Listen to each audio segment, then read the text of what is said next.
Hello, Virgin Islands Source viewers. My name is Ananta Pancham, publisher of The Source, and we're so excited during this election season to be sitting down for a candid conversation with one of our gubernatorial teams. We're welcoming today Lieutenant Governor Tregenza Roach and Senator Novelle Francis. Thank you for joining us. Thank you for having us. Hi, good afternoon. Thank you. Hi. So, this is a very big political season, and we're excited to have this conversation because with the two of you, it sort of makes the most sense, right? You're the team with the most combined experience in government, the current lieutenant governor, a current senator, former police commissioner. Let's start with an easy question. Why now? Well, I think it's a subject we've spoken about for a while. We actually, about a year ago, started to talk about running together. And it followed us working together in the legislature. It followed me knowing about Novelle as a police commissioner and just wanting a running mate who I could trust, who I understood, who I believe would be a good team player, who had the exposure in government. And I think all of that combined, his likability, character, I thought we made a good match. And when we discussed it, he had initially thought about running himself. And he too thought it made a good team. And so it just flowed. I think because when we look across our service in government, I have worked in the three branches of government. I think I understand the needs of each and the perspectives of each. And with him being in the legislative as well as serving in the executive branch, it actually absolutely made the most sense. And I think what I convinced him of was the reality that even the people who are running for lieutenant governor, in many instances, do not understand the role of lieutenant governor. And they do not understand when you agree to be second in a team. And I said to him, you would be good, it would be a good experience for you serving with a person who has been the lieutenant governor, because I know what that feels like. And I know how to treat you in that role to really make you feel a part of a team. One, and I would be your greatest resource because I know that office like the back of my hand. I know every person who works in that office, and I would be your greatest resource as well. So I guess I convinced him with all of that. And of course, for me, after spending 25 years in law enforcement and rising through the ranks up to police commissioner, and then serving 6 terms in the legislature, twice as Senate president, I believe that we're at a pivotal role and time of the Virgin Islands. We have a tremendous amount of federal monies that we have worked hard in ensuring and securing. And now we have an opportunity to transform the Virgin Islands. While there was some contemplation on my part to run for governor, I think that it's not about me. It makes more sense, creating a team and that with the experience, the leadership abilities, and more importantly, the integrity to really lead these Virgin Islands. And I found that in Tregenza Roach. And certainly when he asked and we considered, there was much contemplation, prayers and everything else, but I arrived at the conclusion that this is the best team to move the Virgin Islands forward. I think that segues into a lot of different other harder questions. I started with an easy one. So I think that this election is such a big one because we're at a time where there's huge public distrust, right? You're part of the current administration. What does a Roach Francis administration look like that would be different, that would restore trust? Yeah.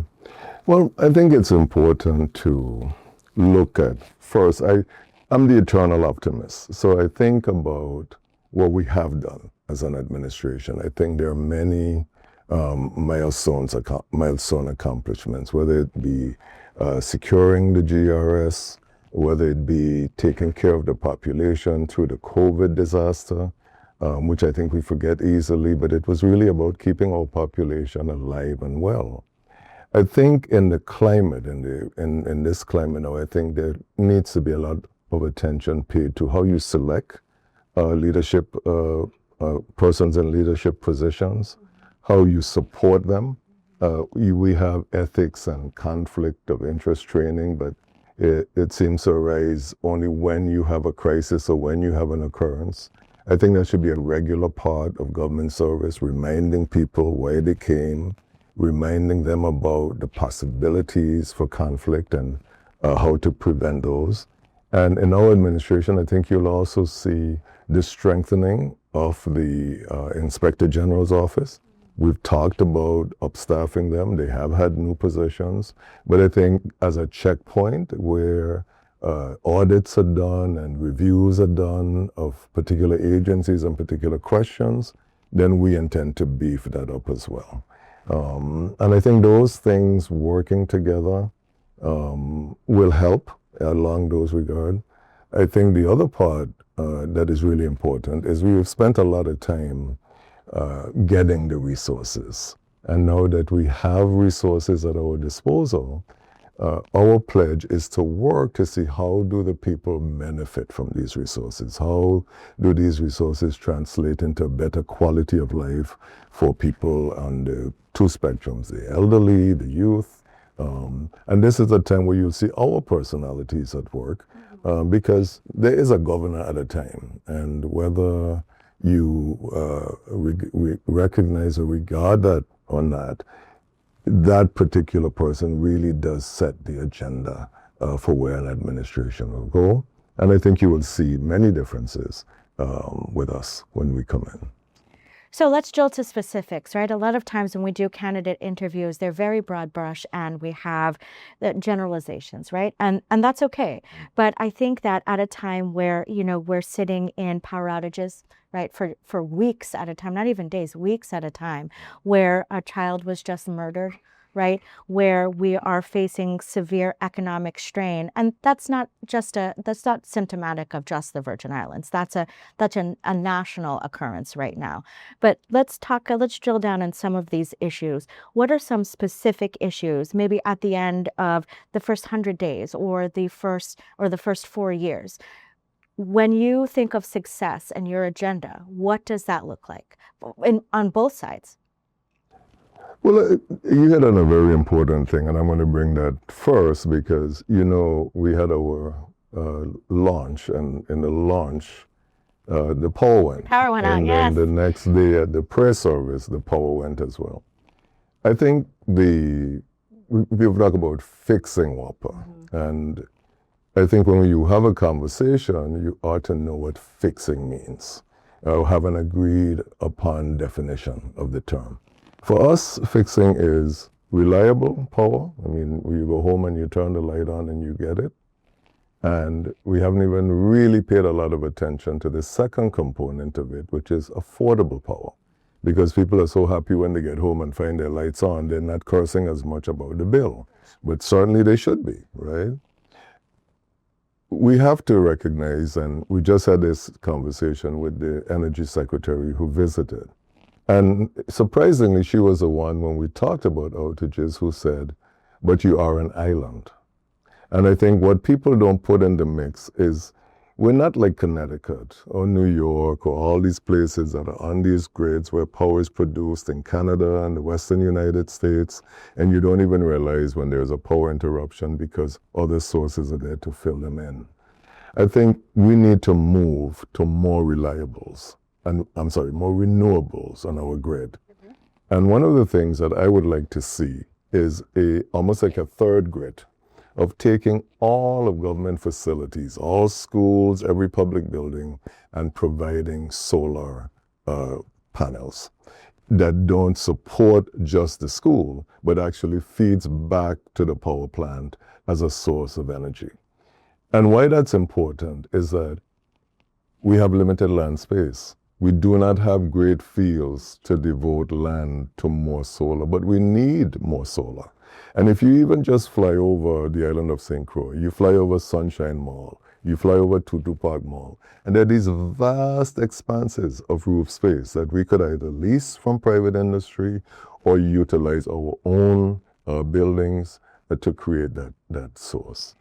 The other thing is we talk about our history and our culture, and we don't look sometimes at the very things of that culture that are staring us right in the face. If you travel over St. Croix or St. Thomas or St. John, you see the windmills. And you ask yourself, we glorify them, and you say, oh, those are reminders of the sugar past. But the only thing that they're missing is the fan that used to power the sugar industry for which we were known. I think we should also find a way to accommodate wind into our grid. We've done studies already, and I think we should move forward with that. When we have these renewable sources, we lower the cost of production per kilowatt hour, and then we can then pass the benefits on to our consumers. When you're in a crisis, it's very difficult to focus on what is good at the time. And so there are things that have happened with WAPA that are good and will prove to be even better in the time to come. We can appreciate, for instance, the undergrounding that they've done already in our towns, in Charlotte Amalia, in Christiansted, in Frederickstead. And if we can do more undergrounding, which makes the recovery from a storm faster because certain segments of our infrastructure can be returned to service quicker. If we look at the fact that in this administration, the vital debt has been removed from WAPA, so that we can move to the greater utilization of the propane conversion, which is a cheaper fuel, liquid propane fuel. We look at the fact that we have replaced a significant percentage of the poles with now the composite poles, which should be stronger in a storm. And I think when we bring on more renewables, when we look at that, when we can take down a turbine voluntarily and do repairs on it that are overdue and have other sources fill in for that period of time, I think we will begin to see a paradigm shift where we can also accomplish the reduction in rates. The other issues, the issue of crime. If you look at our history at various periods, we've been up and down with the number of murders per year.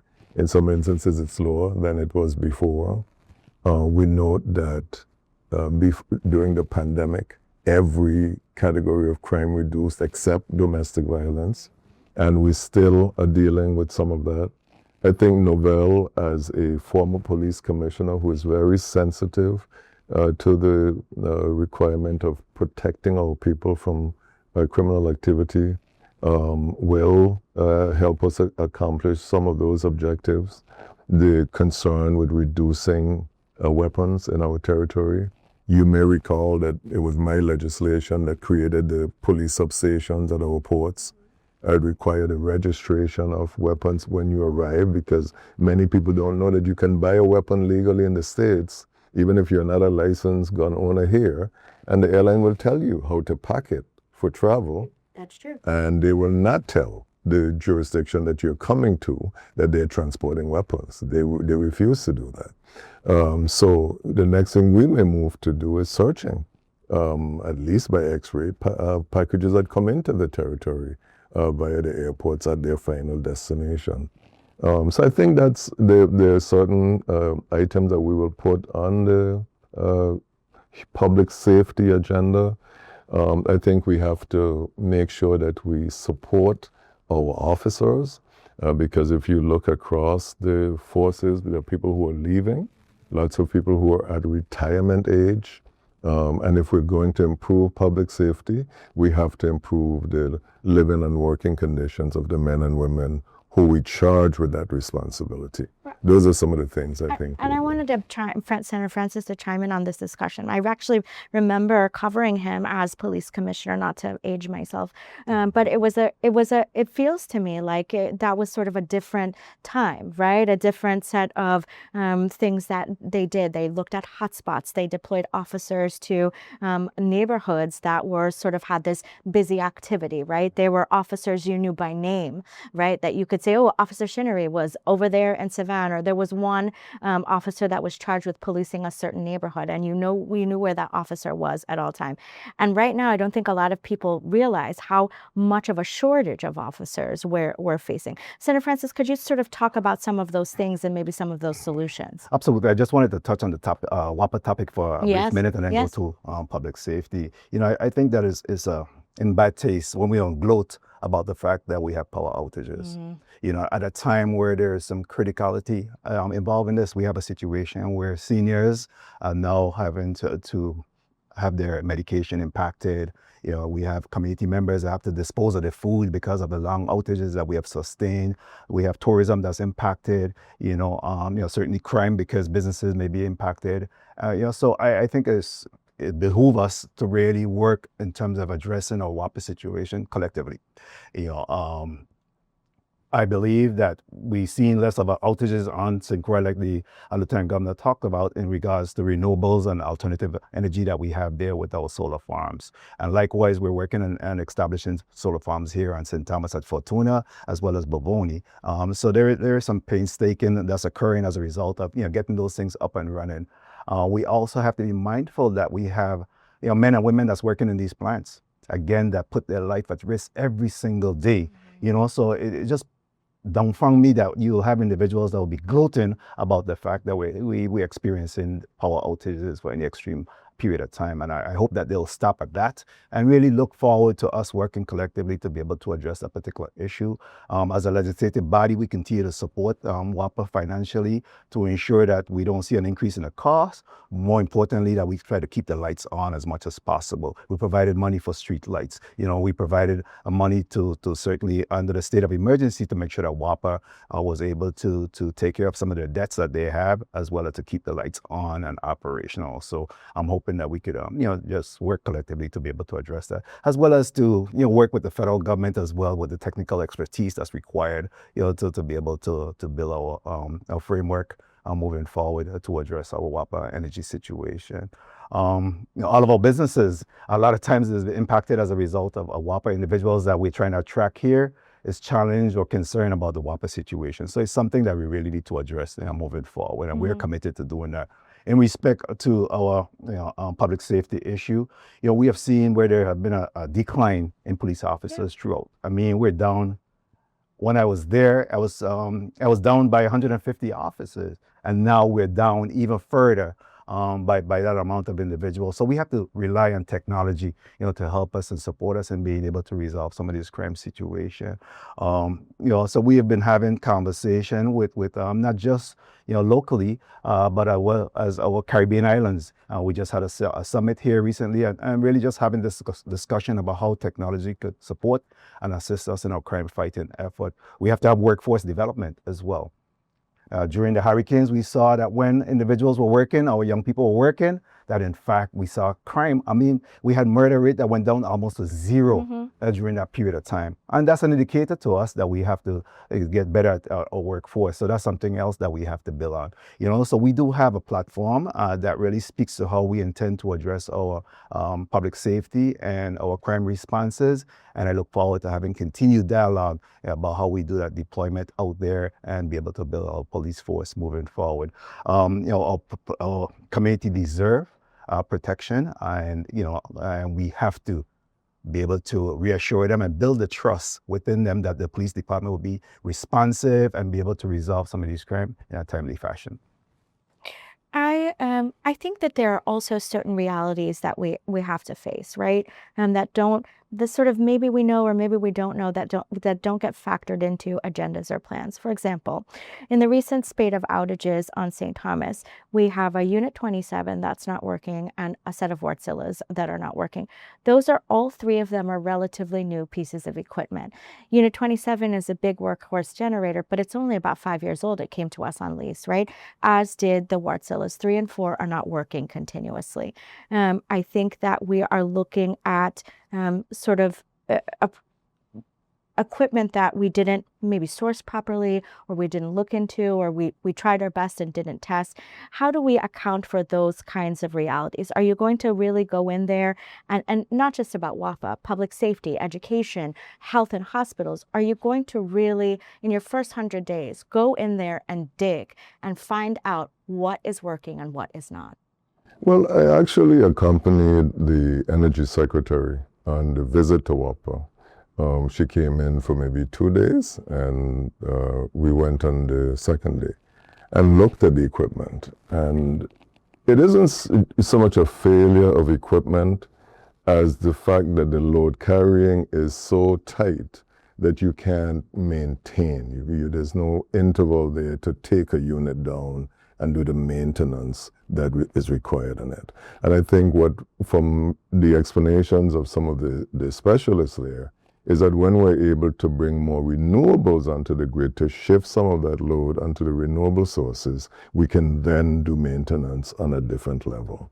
And I think we will support the expansion of propane. I think that's going to make a big difference, particularly in the cost. But when the Energy Secretary we talked about the situation in Puerto Rico, and we did talk about our isolation in the Caribbean Sea, I mean, some of the Atlantic. They were celebrating a year in Puerto Rico without a island-wide outage.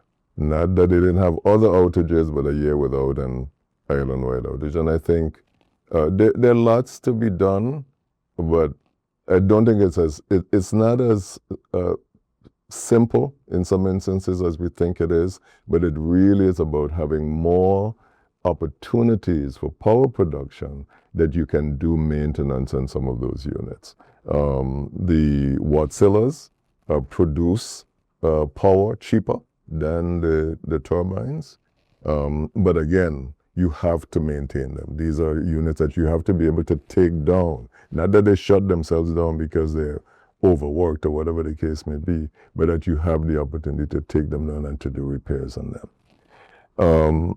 In the first, you asked about other things that might happen with regard to, say, health and hospitals, and I think when we listen to some of the other teams talk about what they want to do, like right away, it's some of the same things that are happening. So I look forward to the Charlotte Kimmelman Cancer Center opening even before we embark on our new term. The hospitals that we make moves beyond the architectural design and so forth that is being done. And we create more opportunities for better health. I think one of the pieces that we miss as a population is we need to address more wellness. We need to talk about a well population so that we reduce the realities of illness and the sick population that we have, based even on what we say with our Cigna provider. One of the challenges that I think I would like to see us address is the reality that we can also become involved in medical tourism. We have a lot of the pieces, like at the university we've already constructed the facilities for medical school. Having a medical school means you grow some of your own professionals, which is difficult. Recruiting them is difficult to the territory. You have the ancillary industries that arise around a medical school, whether you're making gloves or whether you're doing tests or whether you're making equipment for labs. When we came up with a medical simulator in St. Croix, it was to also accomplish opportunities for professional tourism in the health field, that we could train an entire medical staff of, you have a medical office, you could shut it down and come to St. Croix and receive training for everybody at our medical simulation center, which already exists. And I think when we look at the possibilities that are there, we need the kind of thinking that brings it all together. And I think you will see that in this team as well. I think additionally with healthcare and the healthcare issues that we're confronting is that we're hearing from the physicians that they lack the necessary equipment and supplies to be able to do their jobs. Yes. And that is a problem, so I truly believe that in our first 100 days and even before that, we want to have this true, honest conversation with these stakeholders, the providers, to determine exactly what's the delta. What is the problem there in respect to this? We know that we saw a recent merger of the CEO positions, but even beyond that, what is it that's going to really be able to resolve and bring some solution to ensure that we have adequate health care? So that is something that we intend to aggressively look at. Certainly, we want to make sure that there is medication that's available to be able, this is our hospitals. This is we can't deny anyone from going to the hospital. We know that we have a large amount of uncompensated care, so we're willing to support and supplement that. But we can't just continue to export our individuals to the Clevelands of the world and the Mayo and off island. We truly have to be able to have stability here at home and make sure that we have adequate supplies. Our labs are in place to address some of the immediate needs, so that we could be able to address the health care and quality health care here in the Virgin Islands. More importantly as well, we want to make sure that even when we look at some of our ancillary medical facilities, the urgent care centers and all of these, they should be a part of the discussion about how do we create a stability of quality health care. So I believe bringing all of the stakeholders to the table and having a real plan of how we intend to address that is the approach that we intend to undertake. And I would also add, when you ask one of the things that keeps you up in the night, and for me, one of those is the absence of an individual health product. And the roots of that really go back to the Affordable Care Act, that we did not receive the type of funding under it that would have helped us to establish our own marketplace or even join up with another state to accomplish that. So as a result, we have lots of people, particularly those who are privately employed, who do not have the choice of buying an individual health insurance product. We were successful at the Office of Lieutenant Governor in bringing in a company, but they had problems because they were not getting into the market as rapidly as we thought they would. We went as far as to interview the companies that provide a policy to the BVI. And we asked, well, they're a smaller market than how come you service them and we can't get you to come to our place? And then we discovered that the BVI actually subsidizes the insurance policy for its residents. So maybe we need to consider, and I think that is one of the things we're looking at now, is talking about whether we should subsidize health insurance across the population, because the government employees and their dependents fall under that Cigna policy, but then we have lots of others who are not insured. And that's one of the pieces as well that I think drives down the overall health cost for people if we can provide more of such a policy. And that is something that we will work on within that 100 days, if it's not fixed by that time. Yeah. So I think maybe that lends itself to this question of, will you be able to tell the public what they need to know and when, right? If something is failing, hey, and I know for a fact, three of the ward cylinders just aren't turning on, right? And everybody's like, oh, well, we're bringing down the technicians. They don't know what's going on. We're relieved that our engineers are on par, but nobody can figure out what's going on. They did eventually. Will you be able to tell the public what they need to know, when they need to know it, and give them the information like, our hospital will be open at this time. Our nurses will receive these supplies that they need. Yeah, this merger isn't working. Can we expect that from you? Oh, absolutely. And I think part of the problem of WAPA is sharing information, because everybody has memorized the line, loss of generation at the Raymond Harley power plant.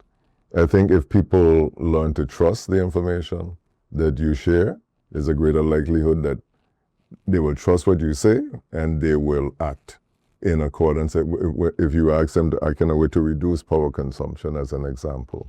And I think we've had the experience between us of having to share difficult news with the public. Certainly when we have to auction people's properties off as the Office of Lieutenant Governor, or if we have to talk about dissolution of companies because they haven't paid the franchise taxes or whatever, we've been straightforward. I think when you ask the question, you ought to see examples in how this has already happened with regard to sharing difficult information. And I think that's at the crux of a community trusting what you say. And I think the community is definitely prepared for that. I think they want honest, transparent individuals. And leadership is about that, really. Is the pillars that we're running on is really about having accountability, accessibility, and execution. So we want to ensure that we continue to keep our community informed about what's going on. I think that they could have an appreciation for that, and they become your strongest advocate because they understand what's going on and what steps it'll take for us to get beyond that point. So it's important that we exhort that leadership to ensure that we keeping the public informed. We're very transparent about what's happening, and I think that we'll win them over by being honest and forthright, and they'll become our strongest advocate to make sure that things are working in a timely fashion. And we have, so even more difficult, we're talking about examples, a couple of examples with both of you. We had an issue with the Public Officials Payroll Compensation Commission, and we looked at both of you sort of thrust into the spotlight. You took a hard stance, against your governor. You wrote correspondence that was very publicly distributed, and you got sort of mired in how the information was transmitted. Right. Any kind of lessons that you can share from that experience that you took from it that would serve you in the next phase? Well, I would say that commission operated pretty much consistent with what the legislative agenda was. I had an interview with them at one point where they try to understand the job of the lieutenant governor, because it is not similar to every other jurisdiction. It's quite different. I think where the glitch for me is, and what I would change in this administration, is really the engagement and interaction with the legislature. I think because we both have served in the Senate, our present governor did not, and we understand the realities of each senator as an individual, one, and as a body together. And I think more engagement with the legislature on any number of issues would be a useful way to approach any number of crises or issues. And so there are not these gaps in information. You didn't know this, or I didn't know that. And I think we've seen that. Even governors who meet with half the legislature or the majority of the legislature, and not every single one. Of course, they can decline if they don't want to appear. But the lesson from it that I would take and try to improve on is that it created a lot of adversity between the two bodies. And I think some of that could have been removed if there had been more engagement during the process of the work of the commission. I think additionally for me, when I look back at the dates that the information was sent down or transmitted to the legislature via email, by the way, that I had not seen, we went back and I looked at the August 12th, August 13th date, and exactly when the legislature was closed down, or systems were closed down as a result of Tropical Storm Erin coming through to the Virgin Islands. When I went back, I looked at that. And I just found it a little strange that even after transmitting this via email, that there were no hard copies sent to the legislature, there was no phone call made, no communication for months, months and months and months, So I think that hence is where we saw the challenge, and we have to do a better job in terms of ensuring that there is a proper, transmission of information, and just not rely on emails. But more importantly to me, I take full responsibility. I mean, obviously, I was the Senate president at the time.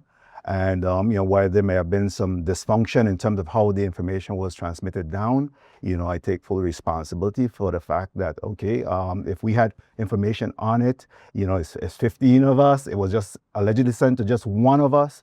It wasn't sent to the executive director or communicated via the media.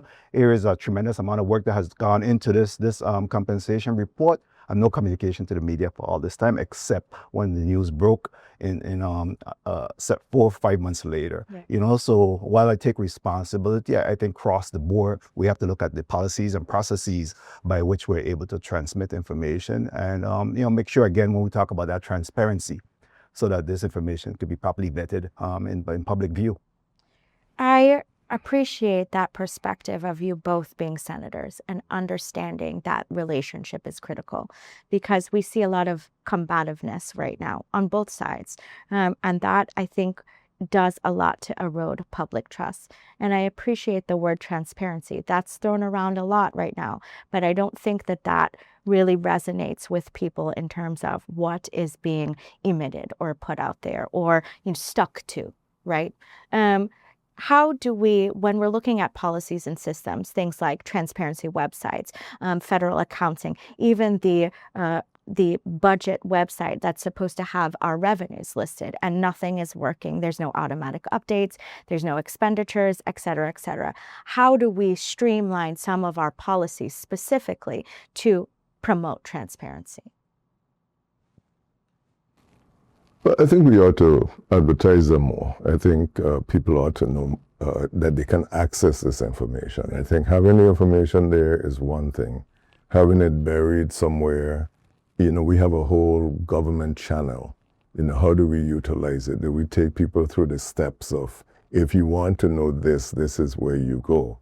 And I want to toot my horn a little bit because, hello. What we have done at the Office of Lieutenant Governor is essentially transform that area, where you can do business with us 365 days a year, 7 days a week, 24 hours a day. You can do your own. If you got a judgment against someone and you want to search where the assets are, you can do that on your own. You don't have to go employ some title search company to do it, and we will show you how to do it. We have now put out a website that processes where you can begin a claim for unclaimed funds that you may not even know that existed. You can get on the portal, as I said. You can search corporations and trademarks. If you wanted to do a registration, you can do all of this online with very little assistance. Even the unclaimed ones, you can start them on the computer and only need to come in out to our offices if you have to supply a physical document that you might not be able to upload, maybe because of its condition. So if you look, again, I tell people, it's not about what we're saying. You could look to the proof of our making this kind of information available, how we publish who don't pay their taxes, how we publish the list of delinquent property owners, etc., to increase the revenue position of the government, to have people act on their obligation to the government. And you will see this continue. You can go online and you can find who's the highest paid police officer, but who knows how to do that? There's a site for that, right? And when I started in the legislature, I got a budget book each year that was about this thick. That's how they used to be. Now the other day I got a disc with all of that information on it. So we are moving towards making this information more accessible. I think letting people know. At the Office of Lieutenant Governor, for instance, we bring the computer to the Ag Fair. We bring the computer to Emancipation Garden, to whatever else is there, and we go on the internet and we have people come and look up their information to show them how to do it. And I want to take all of that into the areas of more transparency, as you indicate. But I say to people, the proof is in the pudding. Look at it. It's already being done in so many instances in this particular sector, and we want to expand it to the large. I thank you for sharing that, because and I'm sure you see comments on posts, etc., where people say nothing's been done in the past 8 years. So it is important. It is important to share that kind of information.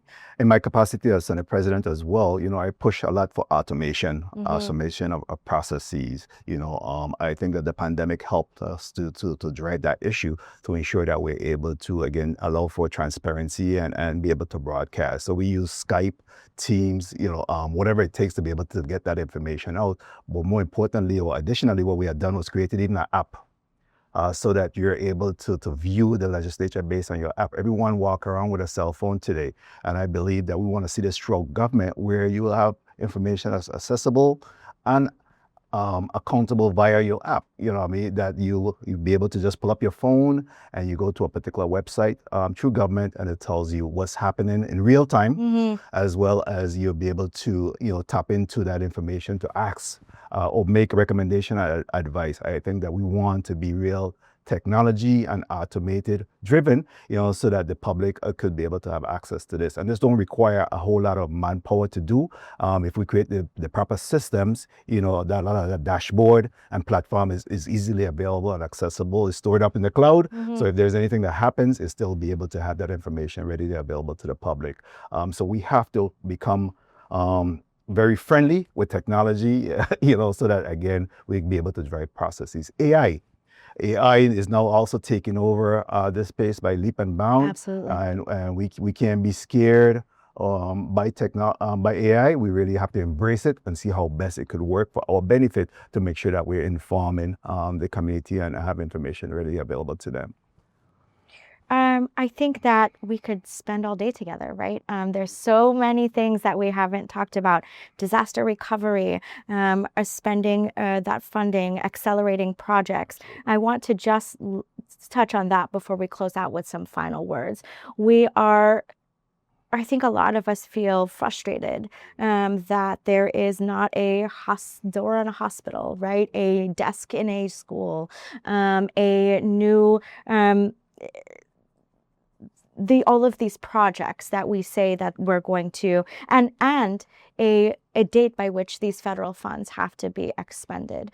If you are elected, you have to hit the ground running immediately. What does that look like for you? Well, again, you come to the place of information and information sharing. So a lot of the times you have this $23 billion figure thrown around. And some people think we got it after the hurricane and it's just been sitting there waiting to be expended, which is far from reality, right? In reality, this began with Governor Mapp. Once upon a time, the recovery was thought to be $8 billion. And he went to Congress to advocate for that $8 billion. And a team from the legislature, including Senator Francis and myself, Senators Violet, Blyden, Jackson, we all went to support the initial 8. And I think after that, we have to factor into the conversations we had to have with FEMA about the match that the territory needed to make to access those federal funds, and the fact that we could not meet that match, and negotiating with FEMA to have that lowered. We also had to talk about the Stafford Act that said you had to rebuild as it was, and getting that changed to know we should rebuild stronger. And then the periods of dealing with local contractors, with bonding, with the size of these projects, with the size of the workforce. A lot of candidates are talking about the work that they will do. It includes the same hospitals that we are on track to do, the same schools as we are getting ready to open Arthur Richards, groundbreaking on Charlotte Amalia, etc. The Head Starts that we are completing. You pass the one in Bakuru, I'm sure, every day, yes. Right? The one we opened on St. John. And I think the part of not changing is about staying on track with these projects that are already in the pipeline. I always like to use the example of the Paulie Joseph Stadium on the island of St. Croix. And a lot of people, when they start to talk about it, they start in the present. And I start in 2013, when I was first elected to the legislature, during the last 2 years of the DeYoung administration, when the funding for that project was passed by the 30th legislature, and then the change to Governor Mapp. I don't like that idea that DeYoung put out. Let's change it. Then the need for pilings, because this is a flood zone. Then the need to acquire additional property, etc.